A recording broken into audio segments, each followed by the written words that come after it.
Assalamualaikum warahmatullahi taala wabarakatuh. A'udzu billahi minasyaitonir rajim. Bismillahirrahmanirrahim. Alhamdulillahi rabbil alamin wassalatu wassalamu ala asyrafil mursalin sayyidina wa maulana Muhammadin wa ala alihi wa sahbihi ajma'in. نوينا أن تعلم والتعليم وتذكر وتذكير ونفع والانتفاع والإفادة والاستفادة والحث على التمسك بكتاب الله وسنة رسول الله صلى الله عليه وسلم ودعاء إلى الهدى والدلالة على الخير ابتغاء وجه الله مرضاته وقربه وثوابه سبحانه وتعالى وإلى حضرة النبي محمد صلى الله عليه وسلم الفاتحة. أعوذ بالله من الشيطان الرجيم. بسم الله الرحمن الرحيم. الحمد لله رب العالمين الرحمن الرحيم مالك يوم الدين إياك نعبد وإياك نستعين اهدنا الصراط المستقيم صراط الذين أنعمت عليهم غير المغضوب عليهم ولا الضالين. Amin. Baik, Alhamdulillah. Hari ini kita akan baca tafsir daripada ayat ke-9 surah Al-Mulk. Ya, minggu lepas kita habis pada ayat ke-8, kita masuk ayat ke-9. Ya, jadi tahniah bagi semua yang mengikuti program hafalan, kemudian mengikuti program tafsir. Cuma nak mulakan sikit dengan beberapa motivasi lah kan, sebab uh, isteri saya beritahu kepada saya ada beberapa pelajar macam rasa sedih sangat sebab hafal pun tak masuk-masuk. Ulang-ulang-ulang tak dapat hafal. Kan ulang-ulang apa hafal. Dah dapat satu ayat, yang ayat kedua lupa, ayat kedua ingat, yang ayat pertama lupa. Gitu kan, pusing-pusing. Tapi pertama sekali nak beritahu, itulah lumrah hafalan. Lumrah hafalan tu adalah seperti mana lumrah manusia. Ingat lupa, ingat lupa, ingat lupa. Jadi pertama jangan rasa sedih sangat. Sebab memang itulah hafalan. Kan? Dia ingat lupa. Kalau tak nama hafalan. Tanyalah semua orang yang melalui proses hafalan tu macam mana proses dia. Bukan ingat terus. Lupa. Dan kena ingat, kebanyakan kita yang masuk ni, usia kita semua muda-muda. Kan, rata-rata pengikut program ni semua muda-muda, belakang tengok muda-muda semua ni kan. Jadi muda-muda memang senang lupa lah. Kan, jadi lumrah. Jadi pertama gitu. Jadi jangan kecil, jangan rasa, ya beratnya. Tak. Sebab pertama ingat janji Allah. Above all things, atas segala perkara, ingat janji Allah. Allah kata dalam Quran, وَلَقَدْ يَسَّرْنَا الْقُرْآنَ لِلذِّكْرِ فَهَلْ مِن مُدَّكِرٍ. Dijadikan Quran ni dimudahkan. Kami mudahkan Quran ini untuk menjadi bahan ingat, untuk jadi ingatan. Kan? Jadi dia dimudahkan. Allah kata dia mudah untuk dihafal, mudah untuk diingat. Jadi itu janji Allah SWT. Itu first thing. Ya, dan pertama, dan sebabnya kita rasa tertekan kadang-kadang hafalan ni, sebab kita kan dalam grup besar. Jadi kita tengok orang lain boleh. Kenapa yang makcik ni boleh hafal cepat, macam ni hafal banyak, saya ni gini-gini. Okey, kita kena ingat, proses hafalan ni adalah proses yang bukan perlumbaan. Ni tak ada hadiah tau, siapa hafal Al-Mulk dulu, tak ada. Kan? Dia proses masing-masing. Jangan anggap dia sebagai perlumbaan. Kalau hidup kita ni jadi tertekan sebab kita asyik nak berlumba dengan orang aja. Dia buat ni, buat gini. Kan? Tapi kita jadi orang yang dalam hidup ni, dan dalam bab hafalan pun, kita buat ikut kita punya kemampuan sendiri. Macam kita pergi jogging kan. Jogging tu lari anak. Ikut sendirilah. Kalau kita nak ikut cara orang lain pecut, orang lain itu, kita akan penat sendiri. Ikut kemampuan kita sendiri. Jadi kita tahu kemampuan kita macam mana. Oh, saya ni orang yang tak berapa cepat sangat nak hafal. Kan, tak berapa cepat nak hafal. Orang lain biarlah dia hafal banyak-banyak. Tapi saya dapat 1-2 ni, Alhamdulillah. Jadi pertama tu, jangan ingat dia sebagai perlumbaan. Oh, orang lain dah sampai ayat 7-8, aku masih tabarok. Kan, masih tabarok aja aku ni. Kan, dan sebagainya. Tak apa. Kan, dan tak ada orang yang akan masalahkan awak punya lambat hafal. Tak ada orang kata, kenapalah awak lambat sangat. Tak apa. Kenapa? Sebab dalam penghafalan ni, ada sifat kasih sayang Allah luar biasa sangat. Dalam bab Quran, ingat, Quran ni, Allah turunkan pada hamba-Nya semua dalam keadaan penuh kasih sayang. Jadi dalam kasih sayang tu, apa jua keadaannya kita dengan Quran ni, semua dalam kasih sayang, kecuali mereka yang tak ada dengan Quran tu. Yang ada Quran ni semua dalam kasih sayang Allah. Pertama macam mana? Okey, contoh orang yang dia hafalan dia cepat. Orang yang hafalan dia cepat, hafalan dia lancar, hafalan dia bagus. Wah, dia hafal. Ini kasih sayang Allah pada apa? Memberikannya kemampuan untuk hafal banyak, hafal cepat. Ini kasih sayang Allah. Dimudahkan urusan dia untuk hafal. Oh, senang. Allah mudahkan dia untuk hafal. Tapi bagi yang lambat hafal ni apa pula kasih sayang Allah, Ustaz? Kasih sayangnya Allah berikan pada apa? Penumpuan khusus, maknanya apa? Kita ni lambat hafal, dapat pahala dari segi apa? Dari segi usaha kita. Dah lambat, try juga, tak putus asa. Walaupun aku ni lambat hafal, walaupun aku tak senang ingat, aku cuba, dapat pahala atas usaha. Yang tadi tu kasih sayang Allah dapat pahala atas banyaknya yang dia mampu hafal. Yang ini dapat pahala atas usahanya pada yang sedikit. Yang sedikit ni dia ulang, lupa. Dan keduanya pula pahala datang dengan sebab apa? Pahalanya datang dengan sebab sabar. Usaha dan sabar. Dapat. Sebab Quran ni, ingat. Yang kita kalau kita ada anak, ada cucu, ada pelajar sendiri, ingat. Cara kita menyampaikan Al-Quran ni kena atas dasar kasih sayang. Sebab Allah sendiri sayang, takkan kita tak sayang. Kalau kita ada pelajar yang lancar, Alhamdulillah, kita sayang dia. Tapi kalau kita ada pelajar atau anak atau cucu yang dia ni tak berapa laju dengan Quran, dia pelan-pelan, pun kena sayang dia juga. Sebab Allah sendiri sayang kat dia. Yang kasih dia lambat, yang kasih dia pelan, bukan dia nak. Siapa yang nak baca Quran tak bagus? Siapa yang nak lambat hafal? Tapi Allah tetapkan kenapa dia lambat? Kenapa dia pelan? Sebab Allah suka dia punya usaha. Allah nak kasih dia pahala bab sabar. Allah nak kasih dia pahala bab usaha. Jadi kita pun kena sabar dengan mereka sebab Allah beri mereka pahala. Jadi kita yang tengah hafal ni, lambatnya, pelannya, terpusing-pusingnya. Tak apa, ada pahala kat situ. Jadi Quran ni, cantiknya Quran ni, at any stage, di peringkat mana pun, semua ada pahala. Dan semua bersama-sama nanti. Kan atas niat kita. Jadi jangan putus asa. Kan katalah lagi 5 bulan dari sekarang ni, awak masih juga tabarok juga. Masih tertabrak-tabrak juga ni. Tak masuk-masuk juga ayat lain pun tak apa.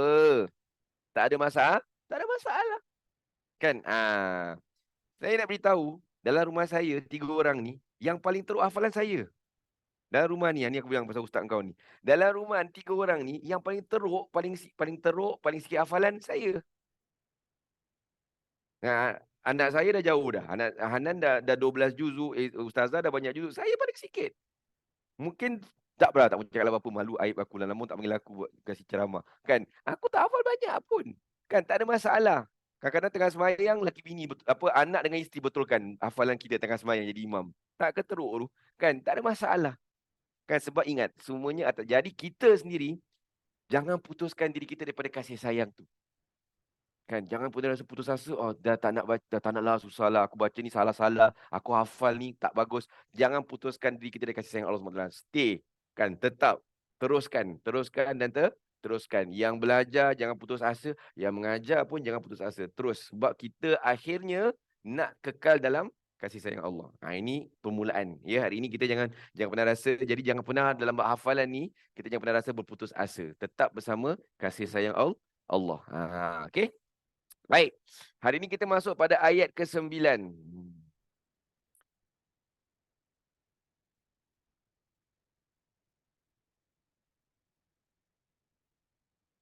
Ayat ke-9. Tapi kita nak masuk ayat ke-9, kita ulang, kita tengok baik ayat ke-8. Kita mengakhiri perbincangan pada minggu lepas, bila mana malaikat, dia tengok orang masuk neraka banyak, berduyun-duyun masuk neraka ni. Kan jadi malaikat ni, dia tengok, orang ni macam tak ada orang bilang ke? Kan bahawasanya neraka ni tempatnya teruk. Gitu kan. Yang orang tak beritahu ke tempat ni teruk kan. Orang tak ada orang bilang kau ke tempat ni teruk. Kau sanggup juga datang. Jadi malaikat tanya, alam ya'tikum nazir. Kan itu yang terakhir kita baca pada minggu lepas. Malaikat tanya, kan tidakkah kau pernah didatangi seorang rasul pemberi ingatan dan amaran di dunia dahulu? Malaikat tanya. Sampai kau sanggup masuk neraka ni, tak ada orang beritahu kau ke? Itu malaikat kata tanya. Baik, hari ini masuk ayat ke-9. Ayat ke-9, a'udzubillahi minasyaitonirrajim. Bismillahirrahmanirrahim.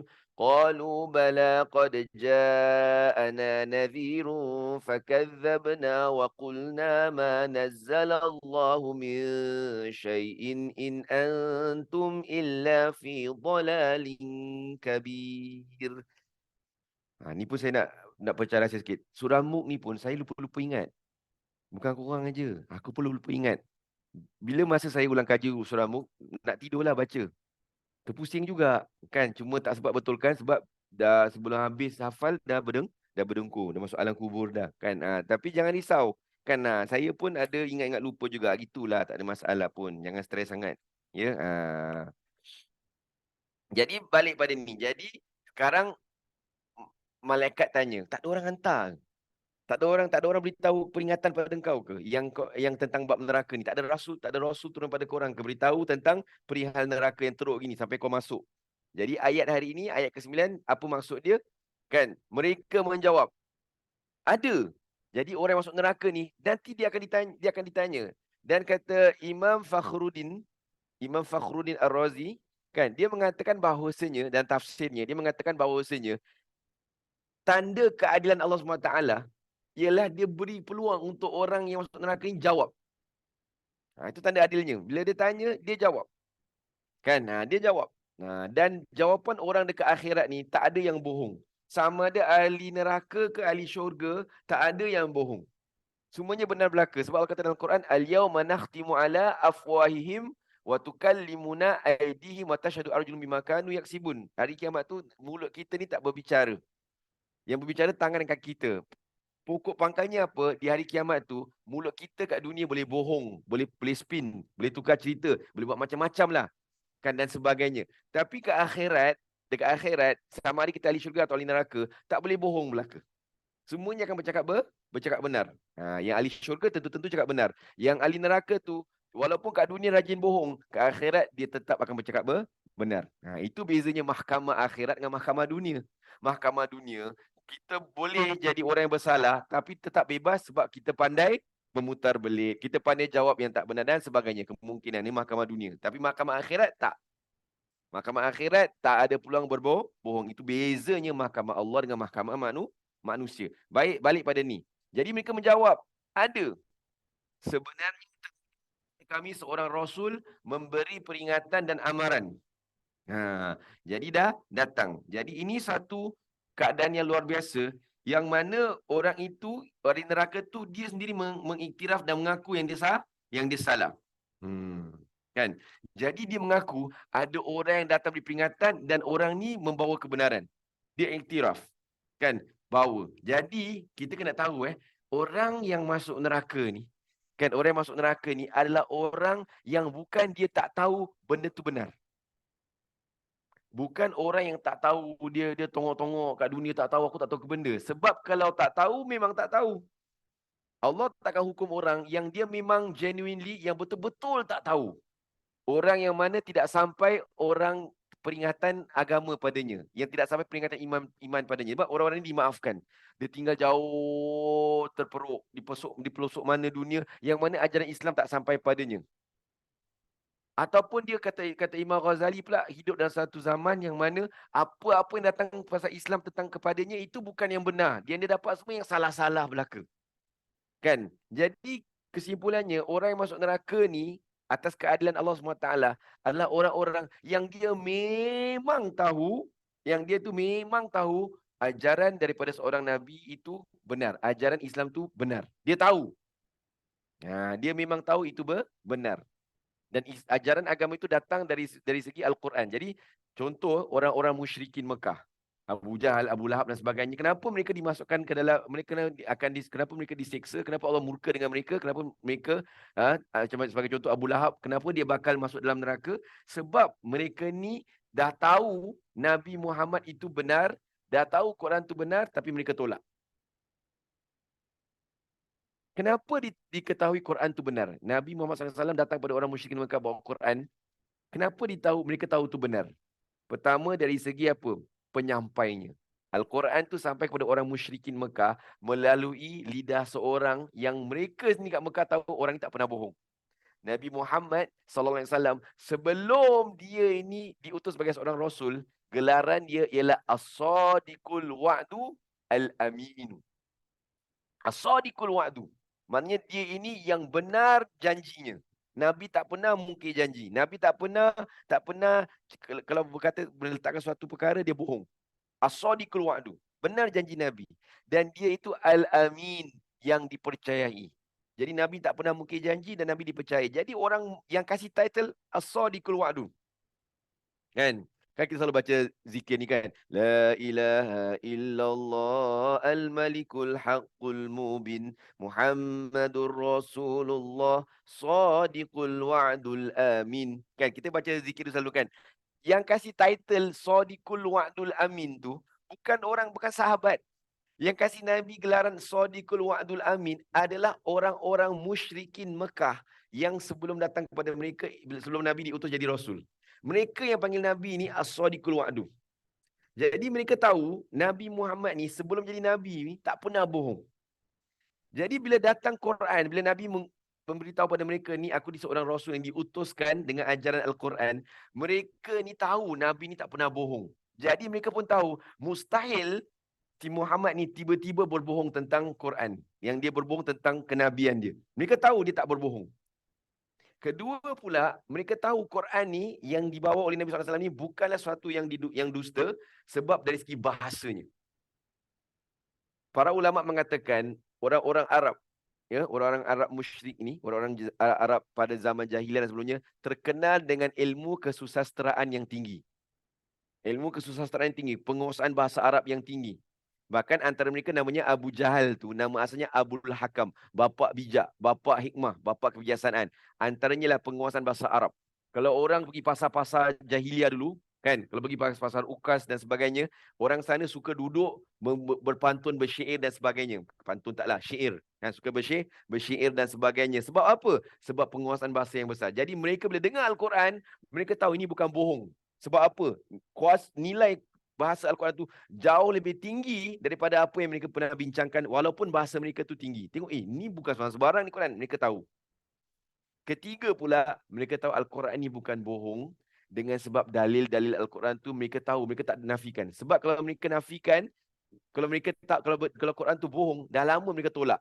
Kalau dah tahu Quran tu isinya ada kesilapan, dah lama mereka tolak. Kan? Contoh paling senang, pakcik Nabi. Nama siapa? Abu Lahab. Ni kata para ulama, ini antara mukjizat Al-Quran. Al-Quran kata apa? Tabbat yada abi lahabi wa tabb. Kan? Celakalah Abu Jahal dan apa yang diusahakannya. Kan? Tengok ayat ni. Bila turun ayat ni, Abu Lahab masih hidup. Bila turun ayat ini, Abu Lahab tu masih hidup. Dan ayat ini mencela Abu Lahab dan mengatakan Abu Lahab ni confirm masuk neraka. Ayat ni kata gini. Kalau Abu Lahab nak tolak ayat, nak buktikan Quran ni bohong, apa Abu Lahab buat? Kalau Abu Lahab nak buktikan ayat Quran ni, dia masih hidup. Bila ayat ni turun, Abu Lahab masih hidup. Dia dengar ayat ni kata aku masuk neraka. Kalau Abu Lahab nak buktikan yang Quran ni bohong, apa dia buat? Dia masuk Islam lah. Terus dia kata, tengok, aku masuk Islam. Quran kau kata aku ni masuk neraka. Ni aku masuk Islam, takkan aku masuk neraka? Tapi takdir Allah SWT, sampai matinya dia tak beriman. Juga dalam Al-Quran ada surah namanya Alam tara kaifa fa'ala rabbuka bi ashabil fil. Surah Al-Fil. Surah Al-Fil ni mengisahkan tentang peristiwa burung-burung ababil mencampakkan batu kepada tentera bergajah daripada Yaman yang dipimpin oleh seorang yang bernama Abraha. Kisah ini orang Mekah tahu. Kalaulah kisah Al-Quran, kisah ini bohong, dah lama mereka kata ini kisah tak betul, ini kisah tak berlaku. Tapi telah disebutkan dalam Al-Quran. Jadi orang-orang musyrikin Mekah, mereka bukan tak tahu Al-Quran ini ajaran yang benar. Mereka bukan tak tahu. Tapi mereka tolak. Kenapa mereka tahu? Sebab penyampainya adalah orang yang benar. Kerana bahasanya bahasa yang tinggi dan kerana banyak bukti. Okey Ustaz. Jadi kenapa mereka tolak? Jadi mereka tolak bukan pasal mereka bodoh atau mereka jahil. Mereka tolak sebab pertama ego. Ego. Kenapa? Kenapalah Quran ni turun dekat Muhammad ni? Muhammad ni budak gembala. Muhammad ni dalam segi masyarakat kita, kedudukan dia ni tak tinggi. Dia bukan orang kaya, dia bukan orang senang. Dia bukan macam seorang yang namanya Al-Walid bin Mughirah. Al-Walid bin Mughirah ni dia sponsor semua orang jemaah haji pada zaman jahiliah dulu. Nak pergi haji dia sponsor. Kenapa bukan dia ni jadi nabi, bukan Walid ni jadi nabi? Dia ni orang kaya, dia orang berkuasa, dia orang ternama. Ni Muhammad yang budak gembala kambing, kau susah anak yatim. Kenapa dia pula yang jadi? Itu ego, tak boleh terima. Kenapa kita yang kaya, yang berpengaruh, bukan kita yang dipilih jadi nabi? Ni Muhammad. Dalam Quran disebutkan apa? Mali hadzal rasul ya'kulu ta'am wa yamshi fil aswaq. Takkan ni nabi jalan-jalan kat pasar, makan makanan orang biasa, bukan makanan-makanan kayangan, bukan makanan-makanan besar-besar, bukan makanan orang mahal-mahal, makan biasa-biasa je. Bukan nabi. Itu ego. Tak boleh terima yang Nabi Muhammad ni seorang nabi. Kedua ialah sebab nafsu. Sebab orang Arab jahiliah terkenal dengan beberapa amalan jahiliah. Suka berjudi, suka minum arak, suka berzina dan macam-macam perkara. Suka makan riba, suka buat perkara penipuan dalam perniagaan. Jadi mereka terkenal atas sifat-sifat ini.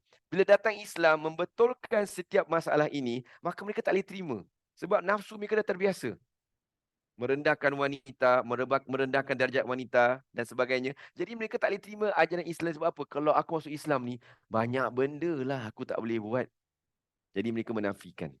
Ini semua jadi bab pertama, qalu bala qad ja'ana nadhir. Jadi Allah murka pertama sekali, Allah murka sangat dengan orang-orang yang masuk neraka ni. Kenapa? Sebab dah tahu benar tapi menolak. Dah tahu benar tapi tolak. Dah tahu tapi tak mau amalkan. Dah tahu tapi tolak. Dah tahu tapi tak mau beriman. Itu kemurkaan pertama. Nah, kemudian ayat ini bersambung. Fakadzabna wa qulna ma nazzalallahu min syai'in in antum illa fi dhalalin kabir. Jadi mereka mengatakan, pertama mereka kata, dah datang seorang rasul beri peringatan dan amaran. Kami dustakan dia, kemudian kami katakan kepadanya apa? Allah tidak menurunkan sesuatu pun. Kamu, wahai yang menjadi rasul, wahai Muhammad, kamu ni dalam kesesatan yang nyata. Ini sebab kedua, kenapa Allah murka dengan orang-orang yang dalam neraka. Dalam kau tahu benda tu benar, kau tak ikut. Tapi kau pula yang tahu kau salah ni, kau kata orang yang benar ni salah. Ini betul-betul ini betul-betul menunjukkan teruknya. Sebab apa? Kita kalau dah tahu kita salah, okeylah, kau tak nak mengaku salah, tak apalah. Dan kau tahu orang ni betul, jadi kau tahu orang ni betul, kau salah. Okey, kalau kita dah tahu, kita kadang ego kita kata, aku tak nak mengaku salah. Okey, tak apa. Tapi sekarang, engkau dah tentu-tentu salah dan dia kau tahu betul, kau terbalikkan cerita. Aku yang betul, kau yang salah. Itu yang betul-betul jadi kemurkaan dan kebencian Allah. Sebab orang-orang musyrikin ni, orang-orang musyrikin Mekah, sebab kita kisah pasal orang musyrikin Mekah, sebagai peringatan untuk diri kita, mereka bukan tak tahu yang Nabi Muhammad ni bawa yang benar dan mereka ni salah. Saya kasih beberapa kisah, kerana masa kita kisah. Ada seorang lelaki. Jadi orang musyrikin. Kenapa namanya musyrikin Mekah? Kan selalu dengar musyrikin Mekah, musyrikin. Kenapa musyrik? Mensyirikkan. Kenapa mensyirikkan? Mereka percaya pada Allah. Orang musyrikin Mekah ni percaya pada Allah, tapi percaya juga pada berhala. Berapa banyak berhala? 360 berhala. So mereka percaya pada Allah plus 360 berhala. Sebab namanya musyrikin. Mempercayainya ada kuasa selain daripada kuasa Allah. Sebab namanya musyrikin. Jadi satu ketika di kota Mekah, bila Nabi mengajar pada Islam, ada seorang lelaki bernama Husain. Husain Abu Imran. Husain bapa kepada Imran. Namanya Husain. Husain ni dia orang yang berpengaruh dalam masyarakat musyrikin Mekah pada waktu itu. Orang Mekah semua look up to him. Jadi bila mereka dengar yang Nabi Muhammad ni membawa ajaran Islam yang menafikan kekuasaan berhala, maka mereka kata pada Husain, kau jumpalah Muhammad ni, kau lecture dia sikit, kau bilang dia jangan bawa ajaran ni. Maka Husain ni, dia datang dengan segala kemarahan dia, dengan segala pengaruh dia, orang ikut kat belakang, bondong-bondong ikut kat belakang, nak jumpa dengan Nabi SAW. Nabi SAW, bila nampak dia datang ke rumah dia, datang ke rumah seorang sahabat bernama Al-Arqam bin Abi Arqam, nampak dia datang, Nabi tak tergugat. Nabi nampak dia datang, Nabi serta-merta bangun dan suruh para sahabat yang lain berikan laluan kepada dia. Tengok Nabi. Dia orang ni musuh tau ni. Orang datang nak cari pasal dengan Nabi, tapi Nabi melayan dengan akhlak yang baik. Kata para sahabat, berikan laluan kepada Abu Imran. Kasih peluang bagi dia datang. Jadi datang. Maka dia berjumpa dengan Nabi untuk bersemuka tentang masalah ajaran Islam ni. Maka Nabi tanya beberapa soalan yang luar biasa. Nabi kata, engkau ada, aku nak tanya kau kalau ada hajat, kan? Kau kalau ada hajat, kau minta dengan siapa? Kau percaya pada Allah dan 360 berhala. Kau minta pada siapa? Kau minta pada Allah ke pada 360 berhala? Nabi tanya pada dia. Maka kata Imran, kata Husin ni, Husin kata apa? Husin kata, aku percaya, aku kalau minta, kalau aku ada hajat besar, aku minta pada Allah. Nabi kata pada dia, kau minta pada Allah kenapa? Kenapa kau minta pada 360 berhala tu?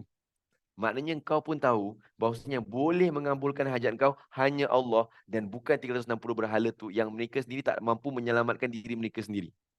Apa yang menghalang kau daripada beriman sekarang? Orang tu datang dalam keadaan tak mau terima Islam, dia balik keadaan dia terima. Maknanya apa? Orang musyrikin Mekah, mereka ni tahu bahawasanya berhala ni tak ada kuasa. Tak ada kuasa. Tapi gitu pun mereka tolak Nabi SAW. Kisah lagi satu.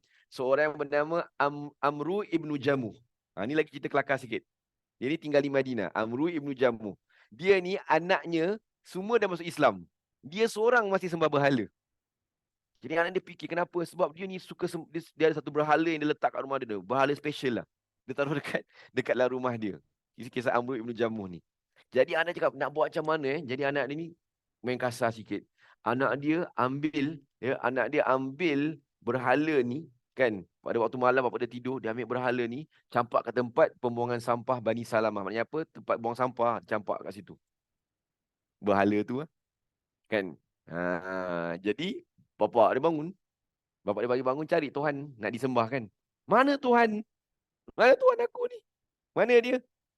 Cari jumpa kat tempat sampah. Dia ambil sampai hati, kau buat gini kat Tuhan kita kan. Siapalah buat gini kat engkau kan. Letak balik. Dia cuci, dia lap, letak balik. Lepas tu, besok harinya, anak dia nakal. Anak dia ambil berhala tu, dia ikat, dia ikat, dia apa? Dia ikat pada bangkai anjing, capak kat tempat sampah. Datang lagi, besok datang, siapalah buat gini. Kan? Tapi dalam hati dah marah. Dia ni teruk betul lah cakap Tuhan aku ni. Aku macam-macam orang buang kat sampah lah, ikat bangkai, tak boleh buat apa-apa. Maka si Amru ni, dia ambil pedang, dia ikat kat leher berhala ni. Dia kata apa? Nanti siapa datang kat engkau malam ni, nak buat tak baik dekat engkau lawan dengan pedang kau kalau kau boleh. Cakap gitu. Anak dia ambil berhala ni, letak dengan najis, campak kat tempat sampah. Ha. Besok dia datang, dia cari tak ada, jumpa tempat sampah. Pedang ada, najis pun ada. Maka dia katakan, kalau engkau betul Tuhan, takkanlah kau hina gini sampai kat tempat sampah 3 hari 3 malam. Kan tak boleh buat apa-apa. Dia jumpa dengan anak dia kata, aku minta maaf, aku mengaku syahadah. Jadi orang-orang musyrikin Mekah ni, orang-orang yang tak beriman ni, orang yang sembah berhala, ya pada zaman itu, ya mereka adalah orang-orang yang tahu bahawasanya ajaran yang dibawa oleh Nabi Muhammad itu benar. Ajaran Al-Quran itu benar, tapi mereka menolak. Tapi sebabkan ego mereka besar, mereka menolak. Caranya nak nolak macam mana? Katakan Muhammad ni salah.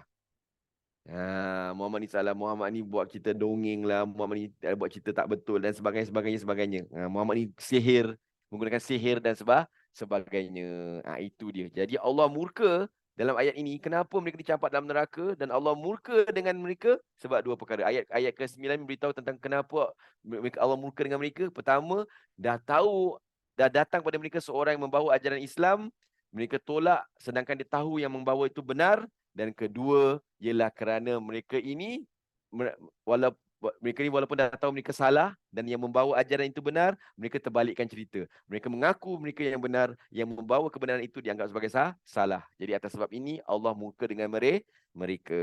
Jadi hari ini kita berhenti kat ayat ke-9.